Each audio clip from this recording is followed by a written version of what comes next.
I've always been interested in watches. I've always been interested in mechanical items. Being a horologist is basically I can repair and maintain timepieces, but it's the art and the science behind timekeeping. As a youth, I was involved in enough bad stuff where I'd be out with the boys and we're just getting up to all manner of badness. A turning point for me was back in my apprenticeship. I started at 16. Sort of seeing the larger side of things with more mechanical items like cars, engines, gearboxes, and then from then my career sort of progressed on. Within the motor industry you have to purchase your own tools. So as the years went on, I collated a large amount of tools in the high regions of like £10,000–15,000 worth of tools. And there was a bad incident where the premises I was working at had a break-in, so all of those tools were taken away. I couldn't do nothing about it. Insurance company refused to pay out full amount, etc. So I was kind of like at a fork in the road where it was either continue on within the motor industry or make a decision to progress onto a different career. I was literally in the dentist one day reading a magazine and I came to a watch advert and I saw this word at the bottom, horology. And I was looking at it and I thought, what's horology? So I Googled it as you do. I started to find out that it was the art and science behind timekeeping, and it just grabbed me from then.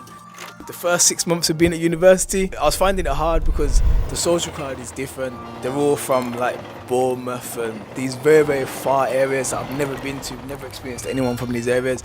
So when they came down and we sort of mingled together, I got along with them, but the friendships were just, there was just on face value. It wasn't going any further, and I kind of thought, okay, cool, that's because of the social class differences. Like, as much as I believe in myself, I now know that I've got a lot of competition in this class and I need to work harder, not just because of where I'm from, but because of my colour of my skin. I was the only black person in my class.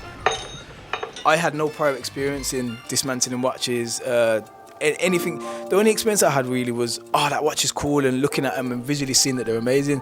These people had like the background research on names of watchmakers and statements from them and letters and pictures, and I was like, rah, like these people have been out there and they've researched this field before they've come here. I was just fresh to it. I was just like, I'm interested in watches, I'm going to do this, I'm going to get involved. And I had to have a word with my tutor, and he said, he goes, don't be afraid. He's like, if you don't understand something, just ask. He's like, forget everybody else. He's like, you're here for your education. It doesn't matter what these people think of you. He's like, you're here for your own purpose. It was like therapy, just being able to sit there and dismantle these watches, headphones in, listen to classical music, and just take my time, and everything flows. It was an amazing feeling, but I've never felt so calm in my life.